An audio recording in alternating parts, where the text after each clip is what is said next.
Hello guys, welcome to my YouTube channel. कल हमने देखा था राष्ट्रपति के संदर्भ में आर्टिकल 52, आर्टिकल 53, आर्टिकल 54 और आर्टिकल 55। इसमें था बात का एक राष्ट्रपति होगा और इसमें था कार्यपालिका की समस्त शक्तियाँ राष्ट्रपति में निहित होगी तथा उसका वास्तविक मतलब जो होगा वो राष्ट्रपति होगा और उसकी शक्तियों का प्रयोग अधीनस्थ अधिकारी करेंगे, मतलब प्रधानमंत्री द्वारा किया जाएगा। उसके बाद है आर्टिकल 54, मतलब 54 का मतलब इसमें है कि राष्ट्रपति के निर्वाचन मंडल की जानकारी और 55 में निर्वाचन की प्रक्रिया। आज आर्टिकल 56 की शुरुआत होगी, ठीक है। अगर आपने वीडियो नहीं देखा है तो ये 4 आर्टिकल बहुत डिटेल में समझा दिए हैं।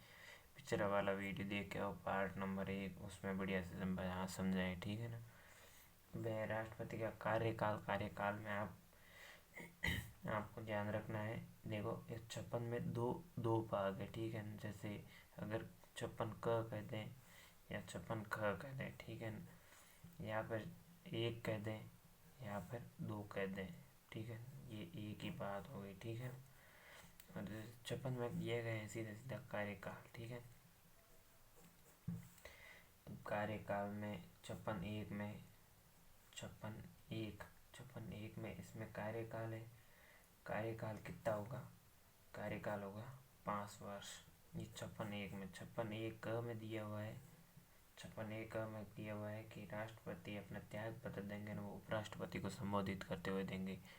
जैसे राष्ट्रपति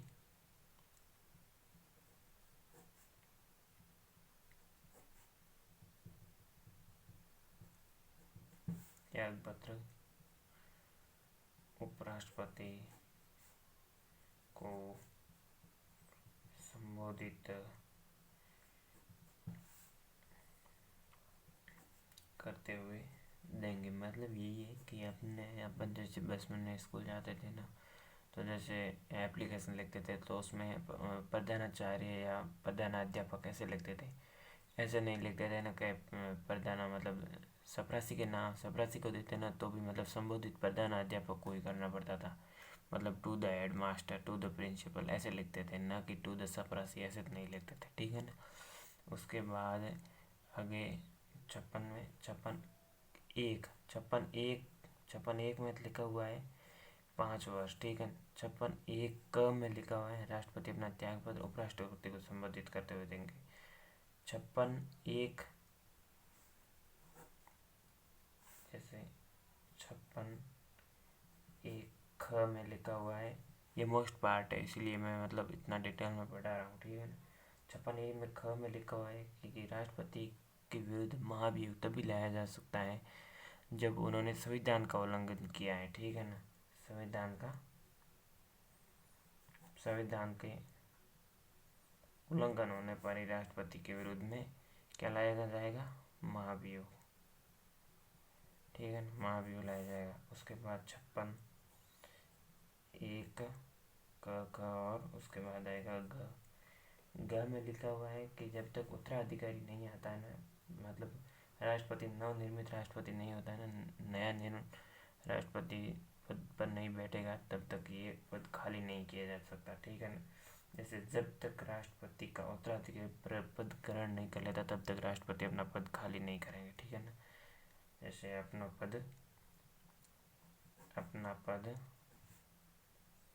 खाली नहीं करेंगे, कब तक?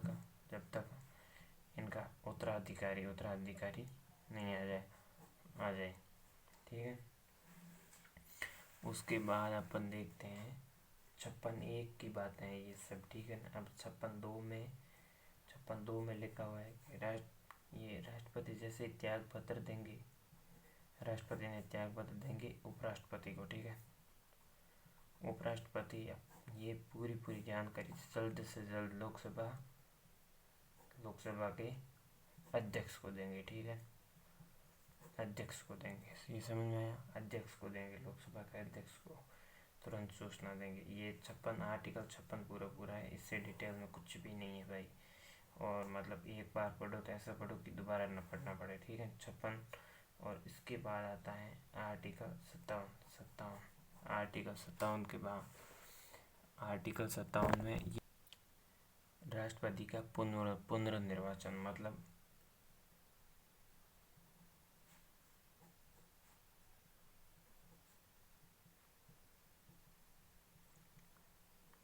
एक बार राष्ट्रपति बन गए, जैसे अमेरिका में कहीं भी कोई भी, मतलब एक बार अपन राष्ट्रपति बन गए उसके बाद दोबारा नहीं बन सकते, ऐसा प्रावधान नहीं है। राष्ट्रपति बिल्कुल दोबारा निर्वाचित हो सकते हैं, ठीक है। ये इसमें आर्टिकल 57 में दे रखा है। और उसके बाद 58 में है राष्ट्रपति की योग्यता है। योग्यता कह दें या अर्हताएँ कह दें, एक ही बात है, ठीक है। योग्यता या अर्हताएँ दी हुई है 58 में। योग्यताएँ और अर्हताएँ कैसे, तो एक मिनट, ये देखो 58 में भी बहुत पार्ट, ठीक है। आपको याद रखना है 58 एक बहुत ही इम्पोर्टेंट है कि राष्ट्रपति के उम्मीदवार के लिए कुछ योग्यताएं पूरी करनी आवश्यक है, ठीक है। इसमें 3 बातें दी गई है, ठीक है, आपको याद रखनी, 1, 2 और 3। इसमें दिया था भाई राष्ट्रपति बनने के लिए कोई तो योग्यता होनी चाहिए, जैसे अपन भी बन सकते हैं, लेकिन अपने में कौन सी योग्यता नहीं है जो राष्ट्रपति बनने के लिए होनी चाहिए। जैसे पहला है कि भारत का नागरिक हो। इसमें ये नहीं लिखा है कि मूल रूप से भारत का नागरिक होना चाहिए, ठीक है। इसमें इतना ही दिया हुआ है कि भारत का नागरिक होना चाहिए। और दूसरा दिया है न्यूनतम उम्र 35 वर्ष, मतलब अधिकतम उम्र का कोई प्रावधान नहीं, न्यूनतम उम्र 35 वर्ष दी गई है। लोकसभा सदस्य बनने जैसे क्या रखता हो, योग्यता रखता हो, ठीक है। लोकसभा के सदस्य बनने जैसी योग्यता रखता हो, ठीक है। ये 58 एक की तीनों बातें हैं, ठीक है। और अब 58 की बात है कि केंद्र और राज्य के अधीन किसी भी लाभ के पद पर ना हो, ठीक है। लाभ का पद मतलब गवर्नमेंट सर्वेंट ना हो, गवर्नमेंट कार्य न करता हो, कोई भी मतलब सरकारी सेवा प्राप्त ना हो उसे, पर्सनल से, ठीक है। राज्य या केंद्र में लाभ के पद पर नहीं होना चाहिए, ठीक है। एक इसके विरुद्ध एक विवाद भी है, बहुत बड़ा है, ठीक है। एक ये आप विवाद याद रखना, जया बच्चन बनाम भारत संघ 2006, ठीक है। यहाँ पे याद रख सकते हैं, ये विवाद बहुत इम्पोर्टेंट है। और आगे आर्टिकल 59 है आगे, ठीक है ना। आर्टिकल 59 इसमें दिए गए हैं राष्ट्रपति बनने के लिए शर्तें, ठीक है ना। जो शर्तें कौन कौन सी, पहली शर्त यही है संसद व विधानमंडल का सदस्य नहीं हो, ठीक है।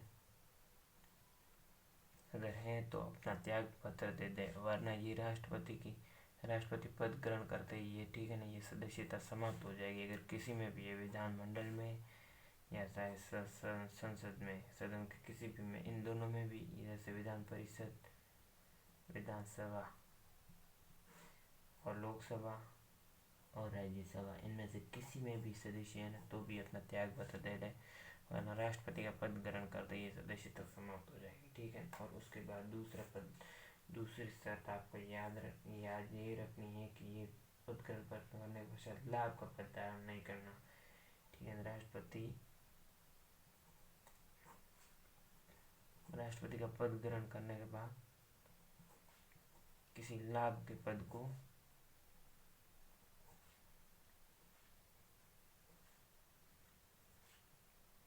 ग्रहण न करें, ठीक है। किसी भी लाभ के पद को ग्रहण न करें, यही दिया हुआ है।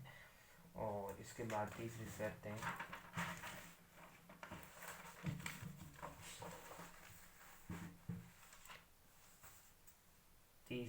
है कि उन्हें निःशुल्क आवास दिया जाएगा, ठीक है।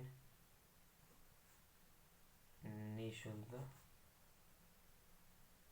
आवास सुविधा दी जाएगी। और एक लास्ट शर्त है कि कार्यकाल के दौरान उनके वेतन भत्तों में कोई भी अलाभकारी परिवर्तन नहीं होगा, मतलब कोई भी कटौती नहीं होगी, ठीक है। जैसे मतलब आपको कहें कि कार्यकाल के दौरान इनके वेतन भत्तों में, ठीक है,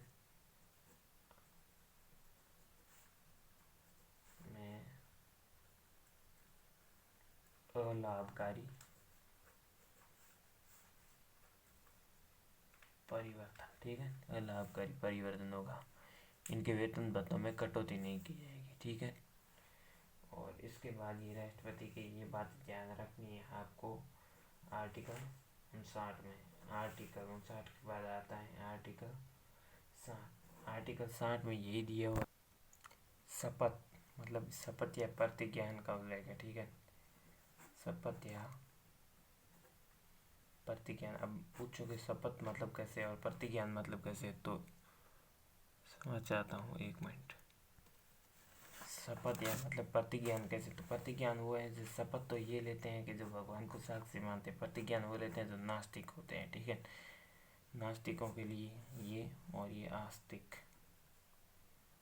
आस्तिकों के लिए, ठीक है। शपथ या प्रतिज्ञान, इनमें से तीन चार बातें याद रखनी। जैसे पहला, शपथ कौन दिलाता है, जो मतलब या तो मुख्य न्यायाधीश दिलाएंगे। मुख्य न्यायाधीश कौन, सुप्रीम कोर्ट के, ठीक है। सुप्रीम कोर्ट के मुख्य न्यायाधीश या फिर कोई वरिष्ठ न्यायाधीश या मुख्य न्यायाधीश, इनमें से कोई भी दिलाएगा, ठीक है। मुख्य न्यायाधीश या वरिष्ठ न्यायाधीश, ठीक है। पहली बात ये हो गई। अब दूसरी बात है, राष्ट्रपति किसकी शपथ लेते हैं, तो राष्ट्रपति लेते हैं श्रद्धापूर्वक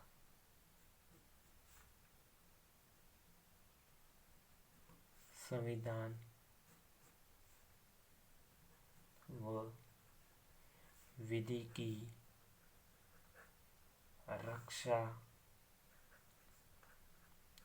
व जनता का कल्याण, ठीक है। इसकी शपथ लेते हैं जैसे श्रद्धापूर्वक ये याद रखना, राष्ट्रपति श्रद्धापूर्वक लेते हैं। राष्ट्रपति राज्यपाल ये श्रद्धापूर्वक इसकी शपथ लेते हैं, ठीक है ना। श्रद्धापूर्वक संविधान और विधि की रक्षा, विधि मतलब कानून की रक्षा और जनता के कल्याण की शपथ लेते हैं, ठीक है ना। और तीसरा पॉइंट है राष्ट्रपति, ये देखो राष्ट्रपति की मतलब शपथ कब होती है, तो ये होती है 25 जुलाई को। और 25 जुलाई को ये कब से शुरुआत हुई थी, ये नीलम संजीव रेड्डी के टाइम हुई थी। ये कोई संविधान में उल्लेख नहीं है, ठीक है। ये नोट लगा देना पॉइंट तीसरा वाला, ये एक परंपरा है, ठीक है, परंपरा। उसके बाद हम आर्टिकल 61 की बात कर सकते हैं, महाभियोग की प्रक्रिया आर्टिकल 61 के अंदर है।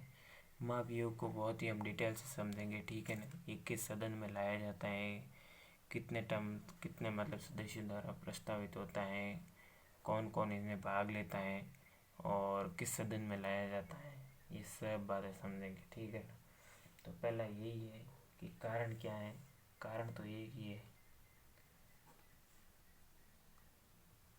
संविधान का उल्लंघन, ठीक है। संविधान का उल्लंघन के लिए लाया जाता है।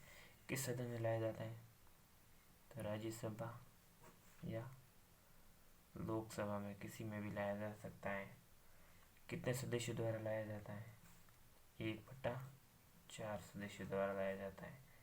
और ये सदन में जिसमें विचार करते हैं ना भाई, के लोकसभा में विचार कर रहे हैं या राज्यसभा में विचार कर रहे हैं, लाने के बाद उससे 14 दिन पूर्व राष्ट्रपति को सूचित करना अनिवार्य होगा, तथा राष्ट्रपति अपना मत इस पे रख सकते हैं, ठीक है ना। राष्ट्रपति को अपना मत रखने का अधिकार है। 14 दिन पूर्व राष्ट्रपति को सूचित किया जाना चाहिए, ठीक है ना। और राष्ट्रपति अपना सरकारी वकील भी रख सकते हैं। सरकारी वकील अब ये नहीं है कि गवर्नमेंट का सरकारी वकील, ये महान्यायवादी, ये नहीं, मतलब राष्ट्रपति द्वारा स्वयं द्वारा किसी भी वकील को, या आप स्वयं आके या लोकसभा या राज्यसभा में जिस भी सदन में ये बिल आया है उस पर मत दे सकते हैं, उस पर बोल सकते हैं ये महाभियोग आया है, ठीक है ना। उसके बाद अगर ये राष्ट्रपति सही साबित हो गए कि संविधान का उल्लंघन किया है, तो दोनों सदनों के कुल 2/3, ये 2/3 सदस्यों को ये इस पर हस्ताक्षर करने पड़ते हैं और राष्ट्रपति को हटाया जाता है। अभी तक ऐसा कभी नहीं हुआ है, राष्ट्रपति नहीं हटे, ठीक है ना। अब आपको कुछ 2-3 पॉइंट इम्पोर्टेंट बिंदु है आपको बता रहा हूँ, ठीक है ना। पहला है वे सदस्य जो राष्ट्रपति के चुनाव में भाग लेते हैं लेकिन महाभियोग प्रक्रिया में भाग नहीं लेते। राष्ट्रपति की चुनाव में भाग लेते हैं, ठीक है, मतलब चुनाव किया तब तो भाग लिया था लेकिन महाभियोग में नहीं लिया। तो वो सदस्य कौन है? तो वो सदस्य हैं विधानसभाओं के सदस्य, ठीक है, याद रखें, विधानसभा के सदस्य। दूसरा पॉइंट है वे सदस्य जो चुनाव में भाग नहीं लिया, ठीक है, चुनाव में भाग नहीं लिया लेकिन महाभियोग में लिया है, भाग लिया है, ठीक है। तो वो कौन होंगे? ये होंगे संसद के मनोनीत सदस्य, ठीक है, मनोनीत सदस्य। और एक और बात आपको याद रखनी है कि ये महाभियोग की प्रक्रिया कहाँ से ली गई है? महाभियोग की प्रक्रिया अमेरिका से ली गई है, ठीक है, अमेरिका से ली गई है। ये महाभियोग की प्रक्रिया अमेरिका से ली गई, ये याद रखना, ये इम्पोर्टेंट पॉइंट है। ये इम्पोर्टेंट फर्स्ट पॉइंट और सेकंड पॉइंट, ये दो बहुत ही इम्पोर्टेंट है। और एक आप पॉइंट और याद रख सकते हैं अगर रखना चाहें तो, आर्टिकल अनुच्छेद 71 के अनुसार राष्ट्रपति तथा उपराष्ट्रपति के किसी भी, जैसे राष्ट्रपति और उपराष्ट्रपति के निर्वाचन में किसी भी प्रकार का मतलब विवाद हुआ है ना, तो उसे सुप्रीम कोर्ट द्वारा मतलब फैसला दिया जाएगा, उच्चतम न्यायालय द्वारा फैसला दिया जाएगा, ठीक है। और ये फैसला लोकसभा या राज्यसभा में ना करे, सुप्रीम कोर्ट में चैलेंज किया जाता है, ठीक है ना। धन्यवाद। अगली बार हम पढ़ेंगे राष्ट्रपति की शक्तियाँ।